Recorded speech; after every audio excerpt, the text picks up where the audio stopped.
Yo, what's going on, everybody? It's your boy Rail back with another motherfucking review, man. Yo, check this out. This is Power Book 2 Ghost Season 2, Episode 3.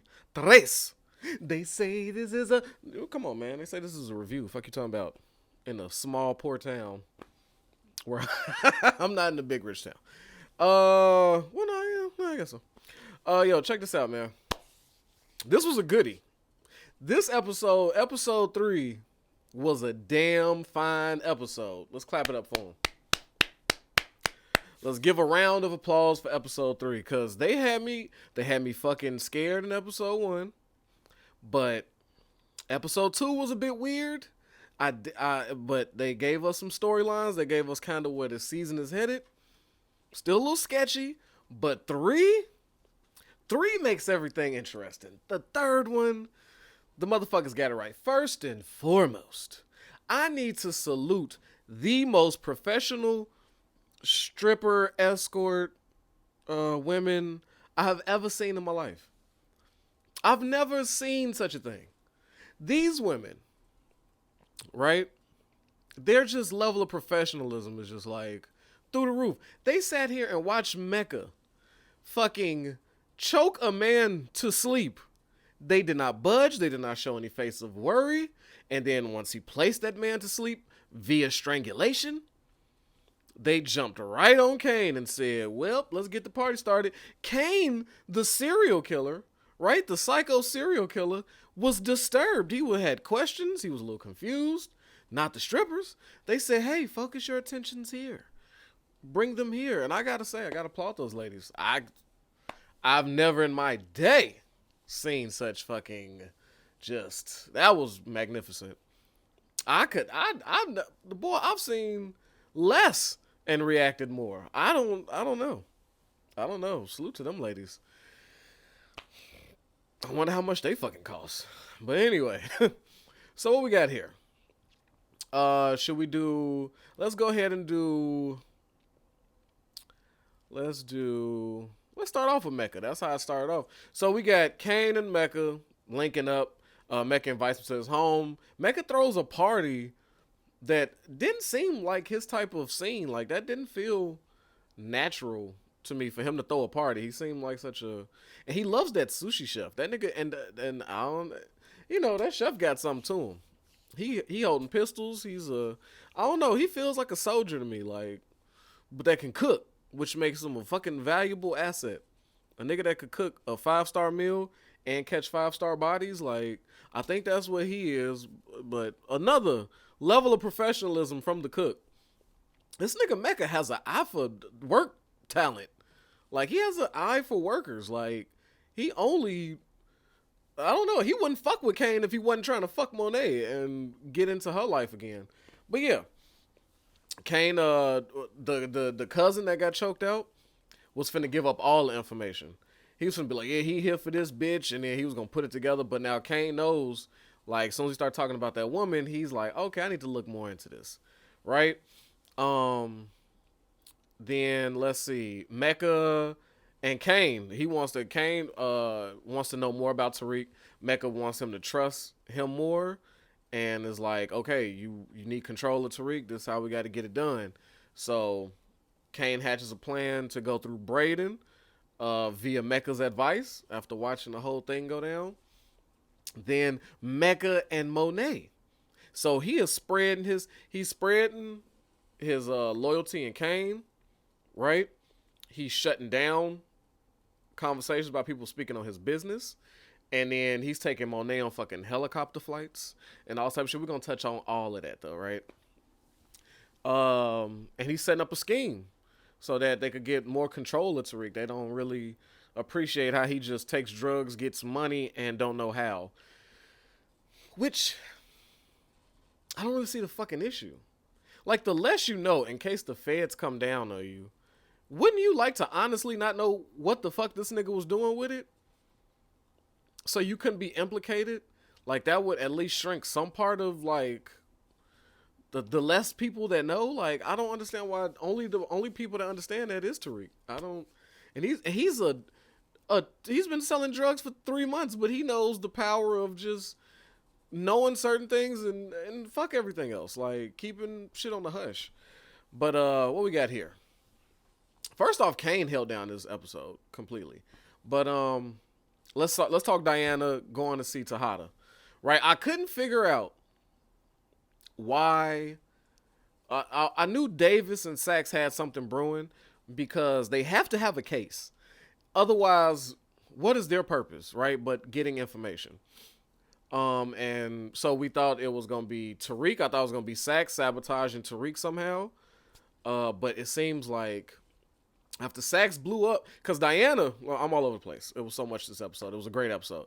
Let me try to focus. Diana reached out to Tariq because she, after seeing her father, she want to know if it's a way to get him out. She wants some help, but she needs to talk to Davis, and Tariq is her link. So Tariq had to, because Tariq be using a lot of these women, and this was the episode that he had to pay them all back. So let's start with Diana. So Diana been holding him down, so the least that nigga could do, right, was get her in contact with Davis. Success. Sachs, resorting back to his old attorney general ways, his old prosecutor ways, was like, he's a piece of shit I want. And Davis is trying to explain to him, that sounds like a repeat customer. Why are we here? Why do we do this job? That's right, Sachs, for the money. So Sachs is trying to wrap his whole head around that. After you put so many people in jail, it's kind of hard to just flip to the next thing so quickly. So he's still adjusting. That's why he's up Tariq's ass and he don't want to represent Tejada. Understandable. But he goes and smashes his prosecute lady again and finds out, hey, with that information she just gave me, we could get Tejada out of prison. Uh-oh, boom, boom, boom. So he sends that message to Davis. That's how the scene ends. But we now know Davis and Sachs' purpose. They're going to have a court. They're going to get Tejada out of prison. That's going to start a shitstorm of mess. Because Monet's non-smiling ass, that's the most unhappiest woman ever. And she, in that helicopter ride with Mecca, she was like, damn, this is wonderful. Like, Mary J is on some real New York shit. Like, she's what I would imagine a hardcore New York woman is. She just like, yeah, that makes me hella laugh. You know what I'm saying? That shit's mad funny, but there's no laughter. Yo, I'm mad in love with you, B. Like, the love I feel for you. It's so strong. Like, she straight face.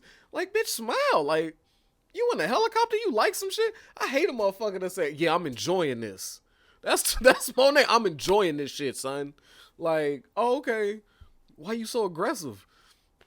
But whatever. And that nigga Mecca love that type of shit. So Mecca's kind of working his way inside there. Monet kind of falling for him. She ain't talking to Tejada like that. So that's already starting spicy because she was like, look, Diana, you go do this with your father. Like, fuck that. I'm done. I got my old Latin love coming in. That's what I'm getting the vibes. And we got a new connect. So Kane is back. Fuck Tejada. That's how I'm feeling. Because the whole reason she was fucking with him, right, was for his connects and his influence. She killed the connect, got beef with them. The old ones, that's dead. So really, what is Tejada in Monet's life? But the baby daddy that has life prison term, right? So she's starting to transition from Lorenzo to Mecca. And then Sachs finna fuck that all up. So that's gonna be extra spicy. I do like that. Finally, Sachs and Davis is about to make an impact on this episode because the second they get Lorenzo out of prison, I can't wait. That's gonna be nice. The war of the Latino men for Monet's rough and rugged heart. So I like that. Episode 3 showed us that I like that. What we got? Let's knock out the Professor Carrie. Carrie is still ducking and dodging. Oh yeah. So Zeke.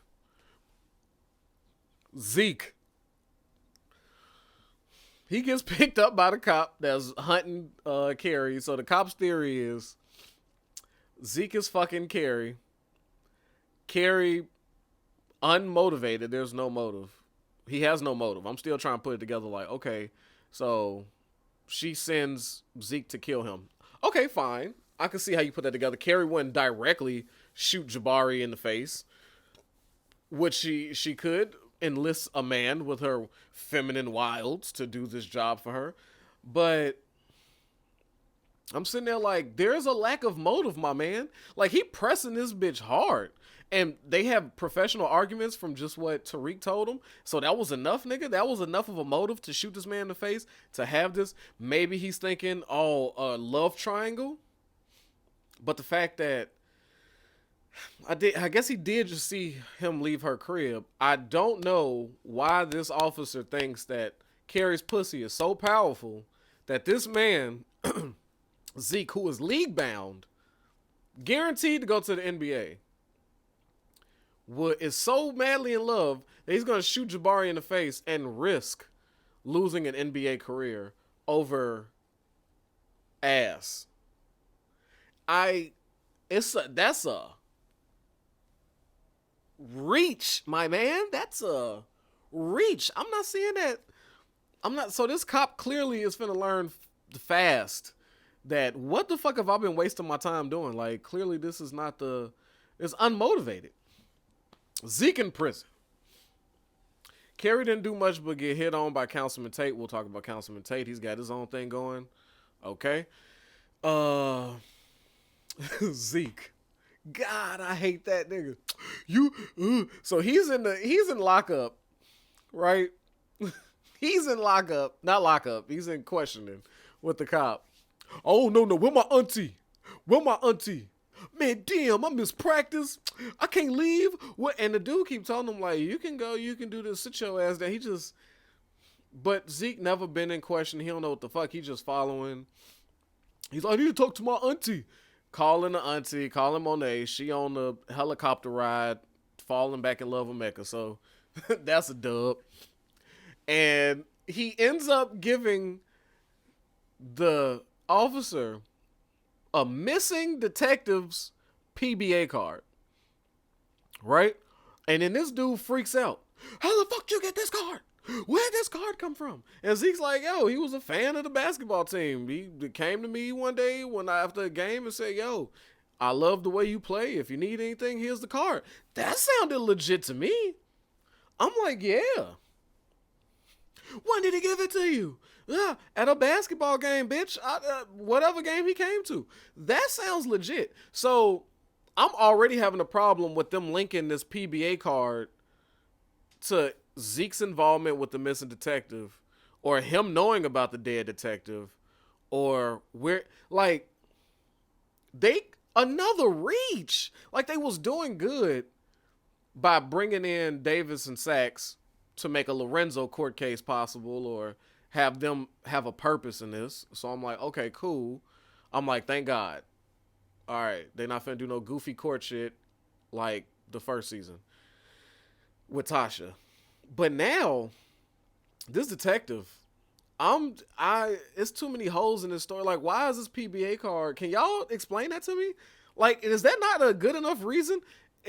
Does that implicate Zeke in any way? Like, the nigga was a fan of mine. He gave me the card at my game. Like, that's legit. I'm a future NBA star, nigga. That's legit. So this conversation with Zeke and Monet in the car, I tried calling you. You told me this wouldn't be a problem. See, this what the fuck I'm talking. You got to let me know. So she mad and she's sorry at the same time. You gave him what? Oh, damn, you gave him the PBA card? Damn, that's my fault. I should have picked up the phone. That one's on me. See, this is what I'm talking about. I'm supposed to do this But I do applaud Monet for saying, nigga, you got yourself tied up in this shit. Okay? Over community pussy? I said, oh, if there were community, Carrie. I said, goddamn, that's true. That is commune pussy, my man. Monet was spitting straight literature right there. I don't know. She's like, fuck, you gave him the PBA card? Damn. And I'm still like, this PBA card is not making no sense to me. And this ain't, I was like, please don't make this into, how they gonna tie a PBA card that this nigga might have got at a basketball game to the missing detective who got dextered by Kane? Like, I could see this being fucking stupid already, like, and it's scaring me because it don't make no fucking sense. So, okay. Zeke is now mixed up in the possible double homicide. Jabari and the missing detective. Thank God he's fucking stupid. Nobody could believe he's a mastermind of anything, right? So I guess it's just about looking into the Tejada family. But that's fucking dumb with the PBA card show. I don't like that. I don't like that. Kane, though, held this episode down. I want to say, let's before I go to Kane, I want to wrap. I want to do everything with Kane. I'm gonna make him my last topic. Councilman Tate and Tariq, right? So him and Tariq got a plan. Hey yo, get dirt on this since you know this family. Get dirt on him so I get my seat back, and I'll help you with your little sister, right? Now Braden, my man came up with a secret door that opens up. You put the cash in, you take the drugs. I like the trust. Don't nobody know we there.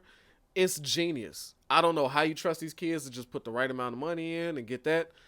Maybe it's just because that's a Stansfield quality. I know you couldn't do that shit nowhere in Chicago, nowhere in none of these hoods.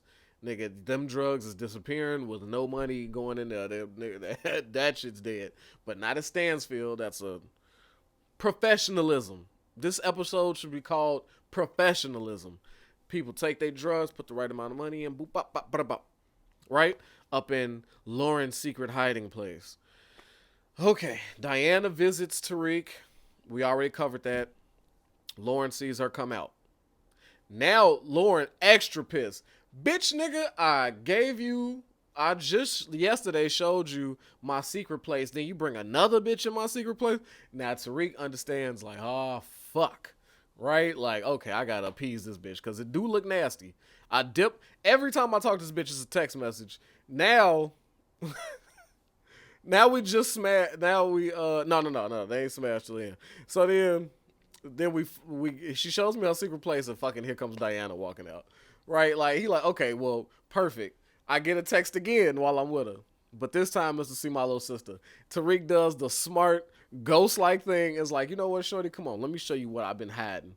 Nigga, this ain't what you've been hiding. You've been hiding, you're a drug dealer, killer, linked up with a whole little mini Monet cartel, a little Tejada cartel, right? So you hiding all this. So he gonna give her a piece though. Yeah, come on, see my little sister. So he goes, does a little sister thing, had the phone. Lauren's now in love, like, oh, he do be going through some shit. Bird. Lauren is a bird. Like, but she fell for that, no problem. He smashes with consent. I appreciate that scene. Are you sure about this? She's like, yeah, bring that. Bring that turtleneck pipe. And that's what he did. So, full consent. Salute to you, Tariq. Consensual sex is always the best sex. So now Lauren is probably madly in love. She is. Oh, and she also got introduced to how he makes his money inadvertently because, you know, light skinned Keisha had the blunts and trying to have her smoke, and she's like, oh, drugs, like what's going on with that? So we already know she's a snitch. She's an Angela. Lauren is officially an Angela. She, you know, unofficial, official Angela. But so Tariq got to his little sister, took care of Lauren, hooked Diana up, right? And looked out for Zeke. When Lauren got done, told him like, oh, Zeke got arrested. Like, fuck, he's the only reason I'm here. If this fucks up, my whole Stansfield, get my money. This is why he's here. Get my money once I graduate. All that's gonna go to shit. Sends Davis to go get Zeke, right? So Tariq is fucking handling shit. He took care of both chicks. Boom. Helped out Zeke by sending Davis down there. Probably gonna front that bill. Monet, though, when she got the call, came down there to get Zeke. Motherfuck this, fuck this, get out of here. Tried to cuss out Davis. Davis said, nigga, I done came too far and there's too many press people. So now, boom, Davis is now wrapped up in the Tejadas. Right? Perfect. Perfect right there. Monet probably getting a little bit of love. Probably got a little bit more love for Tariq now for sending Davis in. Quick thinking. Sending the cop down. She wasn't there. That's probably going to tense things with her and Mecca. Because Monet is going to be like, shit, if I wasn't frolicking with this Latin nigga, then, you know what I'm saying? I would have been there for Zeke. I got to tighten my shit up. That's probably where it's going to hit. But That's pretty. We see that as a good damn episode. But Kane held this episode down. He gets MVP of this episode. My winner of this episode is Kane. He was involved in everything. Um, he was there. He's finding out more shit about Mecca. Cool. He infiltrated with Braden. Said, look, if you want this money, give it to me. You missing out on the streets. He's trying to tell him, like, it's more money in the streets than just in Stansfield. You need to diversify, getting in Braden's brain. And Braden, like, and he kept calling him, like, oh, talk to your boss, talk to your boss. He's doing that. So he's setting that little seed up. Cool. But he comes through with women and more money than Braden expected, so he could have that money to Tariq, so he could get his fake LLC and get a paycheck, a legit paycheck. So the first step in trying to get his little sister back. So Braden come through with that, and then he Braden kind of mentions to him like, "Yo, we might want to think about getting to the street." And Tariq shut that shit down immediately, which I'm not mad at. But Braden is like, shit. So now that's so Kane kind of set that seed. We all know that Braden finna fuck with Kane. Cause Braden low key love that street shit. Right? We remember when he was on the block. He was serving. That nigga was getting shit done. He survived. He squabbled it out several times. Braden is an OG. He's a young OG. So he's enticed by that street life and the bad bitches that come with it. So Kane is a natural. They gonna be tight. You know what I'm saying? And Tariq meeting up with Monet and Kane, and she don't know that him and Kane is cool, but Kane was there for that. Told this nigga like, yo, make sure everything's straight. Like this professor shit don't come back on me. I don't want to hear none of this shit. Cool. Then Kane took care of that. Then that scene where he bust open the door to motherfucking still on Tariq, like, nigga, now Zeke getting arrested. I find out you trying to pin it all on Zeke. Like, no, nigga, I sent the lawyer down there. Like, Tariq, like, man, what the fuck wrong with this nigga? Like, I'm trying to help out. But Kane is making powerful moves this episode. He held it the fuck down. I like the way he moved in this one. He was literally involved in all aspects of this, and he did a great job. He's turning from dumb Kane to like kind of smarter. He's moving a little smarter, right? He's trying to see the angles. He's thinking a little bit more now that he's not obsessed with Tariq. He's just more so like, okay, I need to control this man. But their relationship is kind of love hate. It's a respect there. So all in all, man, what I got? What's a hot take I got from episode 3? Lauren is going to find out what Tariq does. I think she's going to find out what he actually does. Diana is somehow going to snitch on Kane. Well, that's not really a hot take. But she going to try to pull some sneaky shit. I don't quite know yet. But what do I have a super hot take? Like something spicy. What do I got happening? I got Carrie. Carrie's gonna fuck up something. Carrie has to fuck up something. I don't know what it is. I don't know if she's gonna get Tariq involved. She might shine a light on Monet. Yeah, I think that Monet meeting that detective via Zeke is gonna spark something in that professor, because he's gonna find something on Carrie, because Carrie and Monet got a little secret about what they do. Carrie knows, but she gonna release something, and then Zeke's the middleman in between her and Monet. Carrie's gonna fuck up something for Monet, and then especially with that body, yeah, Carrie gonna point that officer to Monet and her family business. That's the hot take. That's what I got. But all in all, man, this was an excellent episode. I'm trying to think, did I forget anything? Councilman Tay just tried to smash Carrie like he always trying to do. He just kind of willing and dealing. Oh, his brother is watching him talk to Tariq. He don't like that. I don't know why, but that might be a little thing to look out for. Is there any little nuances I'm missing from episode 3? Shit, I'm trying to think. No, we got Sax out the way. Effie, we ain't heard from Effie. So we don't know what she's doing. She's still waiting on her product. But yeah, man, that's episode 3. I can't wait for 4. Yo, and get in them comments if I missed something. Let me know what y'all hot takes is, who you had winning this episode. I seen some theories about. I'm gonna salute you. I'm gonna shout you out when I look at it again. But it was a theory in one of my comments. I don't know if it's the first episode review or the second one. But yo, peruse that man. Right, look for it. He might have something there. You know what I'm saying? Just go through the comments section and drop something. You know what I'm saying? Show some love. Hit the like. Drop the share. This is the power family here. Like, we chop it up. You know, I give y'all about 20, 30 minutes. But just, we really chop it up in here. But as always, man, protect your health, yourself, your wealth. Right? Y'all be careful out here. Fucking the Omarion COVID is running around talking about some. I got this ice box where my lungs used to be. I don't know. I tried to come up with something on the spot. Anyway, man, your boy is out. Peace.